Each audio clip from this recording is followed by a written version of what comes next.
بسم اللہ الرحمن الرحیم۔ السلام علیکم ویورز، میں ہوں کوکب خان۔ سٹوری نیم بات ہے دانائی کی۔ اسما کوئی خرچہ کر رہی ہے بیٹی کی شادی پر کہ کیا بتاؤں، زبیر نے تو مانو خزانوں کے منہ کھول دیے ہوں۔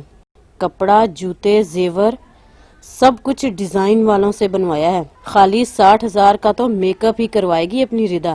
دادی جب سے بڑے بیٹے کے گھر سے ہو کر آئی تھیں بس ادھر کی باتیں ہی کیے جا رہی تھیں۔ بچے بڑے سب ارد گرد جمع انہیں سننے میں محو تھے۔ خود اسما نے بھی ڈیزائن والی ساڑی لی ہے۔ اچھا تو پھر ہماری تائی جان ڈیزائنر ساڑی پہن رہی ہیں، واہ جی واہ۔ ہاں بالکل ایسا ہی کچھ نام لے رہی تھی وہ۔ ہیرا کے بیچ میں بول اٹھنے سے یک دم دادی کو بھی یاد آ گیا۔ پورے 1 لاکھ کی بنی ہے۔ وہ ساتھ میں اس کی مالیت بتانا نہ بھولی تھیں۔ بیٹی کے ساتھ ساتھ ماں نے بھی اپنے جوڑے، جوتے سب کچھ ڈیزائنر سے ہی بنوائے ہیں۔ دادی کا پرجوش لب و لہجہ ان کی خوشی کا عکاس تھا۔ پھر تو یہ کوئی عام شادی نہ ہوئی بلکہ ڈیزائنر شادی ہوگی۔ سچ کتنا مزہ آئے گا نا دادی؟ ارمش اور ہیرا چہکتے ہوئے دادی سے پوچھنے لگیں۔ کیوں نہیں، اللہ خیر کا وقت لائے، جواباً انہوں نے بھی دونوں ہاتھ اٹھا کر دعا کی۔ دادی تو ویسے بھی آج کل بڑی خوش تھیں۔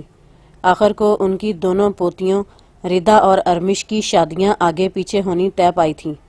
بڑے بیٹے زبیر کا کاروبار اچھا تھا۔ ان کی 1 بیٹی اور 2 بیٹے تھے۔ اپنی پڑھائی مکمل کر لینے کے بعد بیٹے بھی باپ کے ساتھ کاروبار کو دیکھنے لگ گئے۔ یوں ان سب کی مشترکہ کوششوں سے کاروبار بڑھتا ہی چلا گیا اور آمدن بھی خوب ہونے لگی، جبکہ چھوٹا بیٹا فیضان حیثیت میں بڑے بھائی سے بہت کم تھا، ایک پرائیویٹ فرم میں ملازم تھا۔ اس کی بیوی نغمہ بھی گورنمنٹ اسکول میں ٹیچر تھی۔ 4 بچوں میں ارمش بڑی تھی، پھر بالترتیب ہیرا، سائم اور حنان تھے۔ ارمش تو پڑھائی کر کے فارغ تھی، جبکہ باقی تینوں ابھی زیر تعلیم تھے۔ شادی کارڈ چھپوانے میں ہی 1.5 لاکھ لگے ہیں، اور جس بندے نے تصویریں اتارنی ہیں سیدھے 3 لاکھ تو اس کی جیب میں چلے جائیں گے۔ اب آگے خود سے حساب لگا لو میاں کہ باقی کاموں پر کتنا خرچہ اٹھے گا۔ دادی کو جیسے ہی کچھ یاد آتا فوراً اسے سب کے گوش گزار کرنا نہ بھولتی۔ شادی تو فیضان اور نغمہ کی بیٹی ارمش کی بھی ہو رہی تھی۔ اپنے تئیں وہ لوگ تیاریاں بھی کر رہے تھے، مگر اس طرف کم ہی کسی کا دھیان تھا، بلکہ تمام خاندان کی نظریں اسما اور زبیر کے گھر کی جانب مرکوز تھیں۔ مہندی کے کھانے کا سارا خرچہ تو اسما کے بھائیوں نے اپنے سر لے لیا ہے۔ زبیر بتا رہا تھا ردا کو فرنیچر بھی ننہال والے ہی دے رہے ہیں۔ ہاں بھائی، اسما کو اور کیا چاہیے؟ دادی کب سے فون سنبھالے بڑی پھپھو کو تفصیلات بہم پہنچانے میں مصروف تھی۔ سوچتی ہوں میرے فیضان کی تو اتنی پسلی نہیں ہے، کہاں سے کرے گا سب کچھ؟ وہ سچ میں بیٹے کے لیے فکر مند ہو گئیں۔ یوں ہی بلا وجہ پریشان ہو رہی ہیں اماں آپ؟ نغمہ بھابھی ایک سمجھدار عورت ہیں اور اپنی حد میں رہ کر خرچ کرنا اچھی طرح جانتی ہیں۔ ارمش چھوٹی سی تھی تب سے ہی وہ اس کے لیے کچھ نہ کچھ پس انداز کرتی چلی آئی ہیں۔ دیکھ لیجئے گا کیسی اچھی طرح بیٹی کی شادی کریں گی۔ ماں کو بیٹے کے لیے متفکر ہوتے دیکھ کر پھپھو نے انہیں تسلی دی۔ وہ کہہ تو ٹھیک رہی تھیں، اس لیے کہ نغمہ شروع سے ہی اپنی تنخواہ کا زیادہ تر حصہ کمیٹیوں میں دے دیا کرتی تھیں۔ پھر 4 بچوں کے لیے الگ سے انہوں نے بینک میں اکاؤنٹ بھی کھلوا رکھے تھے، جہاں گاہے بگاہے پیسے جمع کرواتی رہتی تھیں۔ یہ برانڈڈ چیزیں اور ڈیزائنر کے کپڑے ہمارے لیے وقتی طور پر ذاتی تسکین کا باعث تو ہو سکتی ہیں، لیکن خوش نصیبی کی ضمانت ہرگز نہیں ہے۔ اللہ پاک میری دونوں بھتیجیوں کو سسرال کا سکھ عطا فرمائے اور خوش بختی سے ان کی جھولیاں بھری رکھے۔ پھپھو کی دعا پر دادی کے منہ سے صدقے دل کے ساتھ آمین نکلا تھا۔ کیوں بھائی نغمہ بیگم، آج کھانے کو بھی کچھ ملے گا یا پھر ہمیں بھی اپنے ساتھ سوچوں کے سمندر میں غوطے کھلانے کا ارادہ ہے آپ کا؟ فیضان اندر آئے تو نغمہ کو گہری سوچ میں کہیں کھوئے دیکھ کر بولے، نہیں بس دھیان ذرا ارمش کی شادی میں اٹکا ہوا تھا۔ میں روٹی بناتی ہوں، آپ منہ ہاتھ دھو کر کچن میں آ جائیں۔ شوہر کی بات پر مسکراتی ہوئی وہ اٹھ کھڑی ہوئیں اور انہیں تاکید کرتی کچن کو چل دیں۔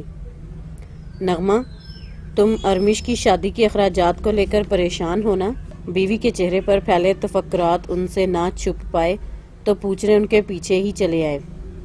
نغمہ اس سوال پر سرد سی آہ بھر کے رہ گئیں اور ہاتھ میں پکڑا آٹے کا برتن سلیب پر رکھتے ہوئے بولی، مہنگائی کے اس دور میں ضروری کام نپٹانے ہی مشکل ہو رہے ہیں، سمجھ میں نہیں آتا کہ کیا رکھوں اور کسے چھوڑوں۔ زبیر بھائی کے ہاں جس طرح شادی کی تیاریاں ہو رہی ہیں، ہم لوگ تو ویسا سوچ بھی نہیں سکتے۔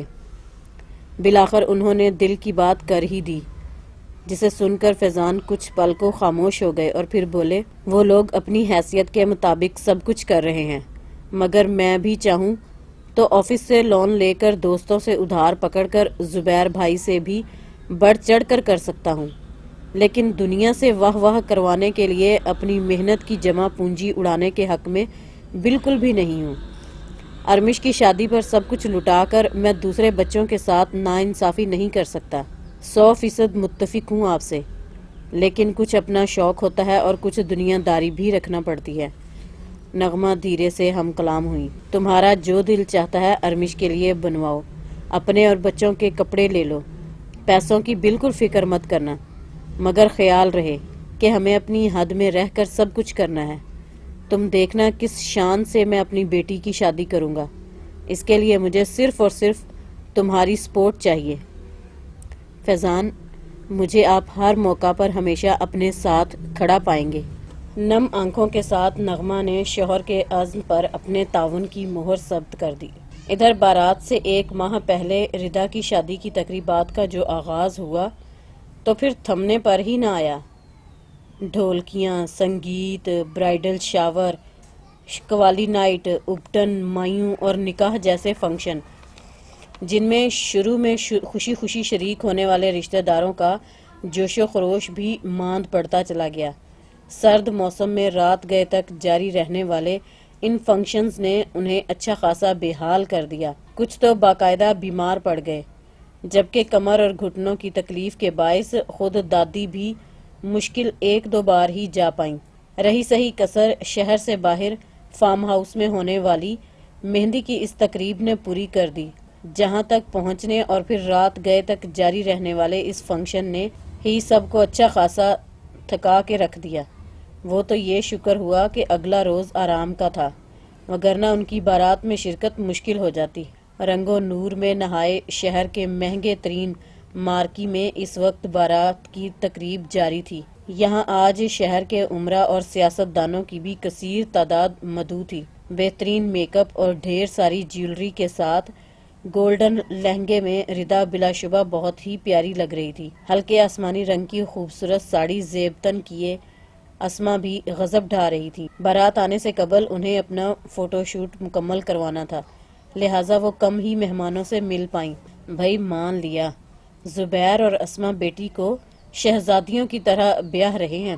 دادی کے ساتھ بیٹھی ایک رشتہ دار خاتون جو غالباً زبیر اور فیضان کی چچی تھیں، حال کے خوابناک ماحول سے مروب ہوتے ہوئے بولی، تو اور کیا، میرے زبیر نے اس حال کو سجانے میں ہی لاکھوں خرچ کر ڈالے ہیں۔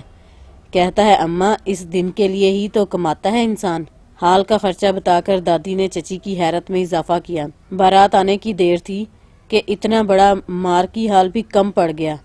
1000 سے اوپر کا مجمع ہوگا جو اندر جمع تھا۔ کھانا کھلتے ہی وہ ہڑبونگ مچی کہ الامان۔ زبیر صاحب کی تمام تر توجہ اپنے سیاسی مہمانوں کی میزبانی پر مرکوز رہی۔ باراتیوں اور دیگر مہمانوں کو کم ہی دیکھ پائے۔ اوپر سے حال انتظامیہ بھی اونچی دکان پھیکا پکوان ثابت ہوئی۔ کسی کے ہاتھ پلیٹ آتی تو چمچہ ندارد، قورمہ ملا تو نان غائب۔ کچھ ایسی ہی عجیب صورتحال تھی جس سے مہمان بیچارے 2-4 رہے۔ تازہ کھانا تو شروع میں 1 بار ہی سرو ہوا، اس کے بعد تو جیسے کئی بار کا گرم کیا گیا باسی کھانا ہی لایا جاتا رہا، پھیکا اور بے لذت، کسی حد تک سرد۔ مرغ قورمہ اور پلاؤ جس میں بوٹیوں کا خاصا فقدان تھا، اور گاجر کا حلوہ ایسا باسی کہ بچوں اور بڑوں نے چکھتے ہی اپنی بھری پلیٹیں واپس رکھنے میں عافیت جانی۔ کھانے کے آخر میں پیش کی جانے والی کشمیری چائے ایسی نایاب رہی کہ اکثر مہمان ہی اس سے محروم رہے۔ بارات کا دن ان رشتہ داروں کے لیے خاصا مایوس کن رہا۔ جو کب سے اس کے منتظر تھے اور تیاریوں میں ایک دوسرے سے بڑھ چڑھ کر لگے رہے تھے۔ بھائی جہاں زبیر نے دوسری چیزوں پر لاکھوں لگا دیے، کیا تھا جو کچھ رقم اور ڈال کے کم از کم کھانا تو اچھا پکوا لیتا۔ بیٹیوں نے تو خیر ساری زندگی لینا ہی ہوتا ہے، لیکن باراتی تو ایک روز کو ہی آتے ہیں۔ خاندان بھر کی عورتیں آج کل کچھ ایسے ہی بے لوگ تبصروں میں مصروف تھیں۔ ارے تو اور کیا، بن بلائے مہمانوں جیسا سلوک کیا ہے اسما نے تو ہم سے۔ کہیں دو عورتیں ملی نہیں، وہیں ردا کی شادی کا کھاتا کھل جاتا۔ ٹھیک 2 ہفتے بعد اب ارمش کی شادی تھی۔ یہاں ایسے کسی لمبے چوڑے فنکشن کا کچھ تصور نہ تھا۔ ملازمہ کو ساتھ لگا کر کھانا بھی گھر پر ہی تیار کر لیا۔ دعا اور کھانے کے بعد وہیں لڑکیاں ڈھولک لے کر بیٹھ گئیں۔ نغمہ نے ارمش کو بھی بیچ میں لا بٹھایا۔ مایوں ابٹن کی رسم بھی ادا ہو گئی۔ کیک، چائے اور مٹھائی بھی ساتھ چلتے رہے اور خوب رونق لگی۔ اسی طرح مہندی کی تقریب کے لیے بھی اپنے گھر سے باہر گلی میں ہی شامیانے لگوا کر فیضان صاحب نے سٹیج پر اچھی سی سجاوٹ کروا لی۔ آس پڑوس، دوست رشتہ داروں سمیت ارمش کی سہیلیاں بھی مدعو تھیں۔ اپنی زیر نگرانی پکوائے گئے حلیم چاول بے حد پسند کیے گئے۔ مہمان تعریف کیے بنا نہ رہ پائے۔ فیضان حال میں شادیوں کے سخت خلاف تھے۔ یہ میرج ہال والے ایک تو اچھی خاصی رقم بٹور لیتے ہیں، دوسرے پرانا اور باسی کھانا کھلا کر لوگوں کو بیمار کیے دیتے ہیں۔ میں کسی طور بھی اپنی بیٹی کی شادی میرج ہال میں نہیں کروں گا۔ اس مقصد کے لیے گھر سے باہر مین روڈ پر ان کے ایک واقف کار کا 5 یا 6 کنال کا ایک احاطہ خالی پڑا تھا، جو فیضان نے ان سے چند روز کے لیے حاصل کر لیا تاکہ وہاں بارات کی تقریب کا انتظام کیا جا سکے۔ نسبتاً ایک اچھی کیٹرنگ کمپنی کی خدمات حاصل کر کے وہاں میرج ہال سے بھی زیادہ بہترین سجاوٹ کا کام کروا لیا۔ صرف یہی نہیں، آج کل کے مہنگائی کے اس دور میں جب لوگ بکرے کا گوشت پکانے کھانے کا نہیں سوچ سکتے، فیضان نے ارمش کی شادی کی تاریخ طے ہونے سے قبل ہی اپنے ایک دوست کی وساطت سے اس کے گاؤں سے 5-6 بکرے خرید کر وہیں رکھوا دیے۔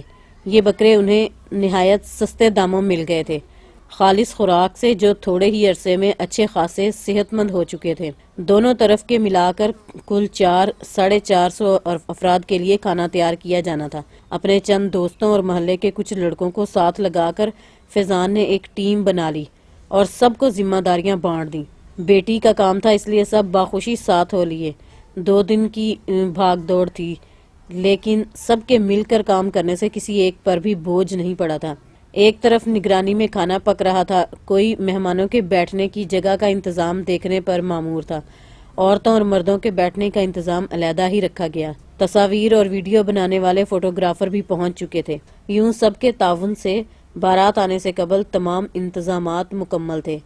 بارات چونکہ دوسرے شہر سے آنی تھی، اس لیے وہ لوگ مقررہ وقت پر پہنچ گئے۔ باراتیوں کا استقبال نہایت اتفاق سے کیا گیا۔ فیضان فردن ہر باراتی سے ملے۔ سردی کی مناسبت سے پہلے تو سب کی تواضع گرم گرم سوپ سے کی گئی۔ رسم نکاح کے بعد کھانے کا دور تھا۔ بھاپ اڑاتا خوش ذائقہ مٹن قورمہ اور خوب سارا مرغ ڈال کے پکائے گئے پلاؤ کی بات ہی کچھ اور تھی۔ بادام، کشمش اور کھوئے سے مزین تازہ خوش شکل گاجر کے حلوے پر سے نظریں نہ ہٹتی تھیں۔ کولڈ ڈرنک، سلاد، رائتا، چٹنی، سب کچھ ہی وافر مقدار میں موجود تھے۔ باوجود شدید ٹھنڈ کے کھانا گرم ہی پیش کیا گیا۔ خود فیضان اپنے ہر مہمان کے پاس جا کر اسے اچھے سے کھانے کی تلقین کرتے نظر آتے۔ جہاں کھانا ٹھنڈا یا کم نظر آیا، وہیں لڑکوں کو بلوا کر مزید لانے کی ہدایت کرتے۔ کھانے کے بعد خوشبودار کشمیری چائے نے لطف دوبالا کر دیا۔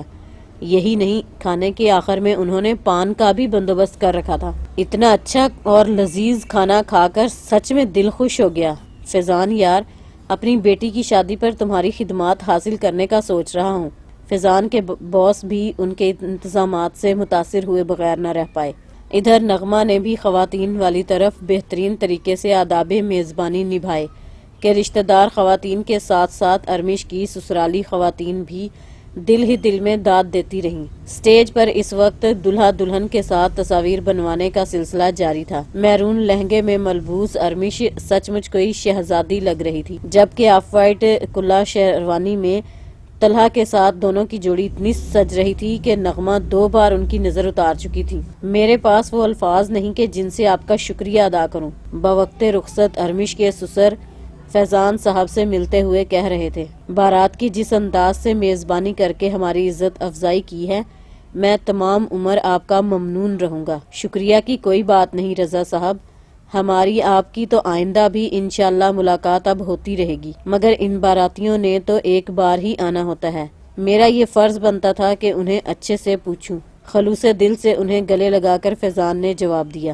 اور آپ سب گھر والوں کے لیے میں نے گاڑی میں کھانا رکھوا دیا ہے۔ اور پھر کتنے ہی دن خاندان بھر میں جس شادی کا چرچا رہا وہ نغمہ اور فیضان کی بیٹی ارمش کی شادی کا تھا۔ کم مالی حیثیت کے باوجود انہوں نے سوجھ بوجھ سے کام لے کر اپنی بیٹی کی رخصتی پر بہترین انتظامات کر کے نہ صرف سب مہمانوں کے دل جیت لیے بلکہ اس شادی کو ہمیشہ ہمیشہ کے لیے یادگار بھی بنا دیا تھا۔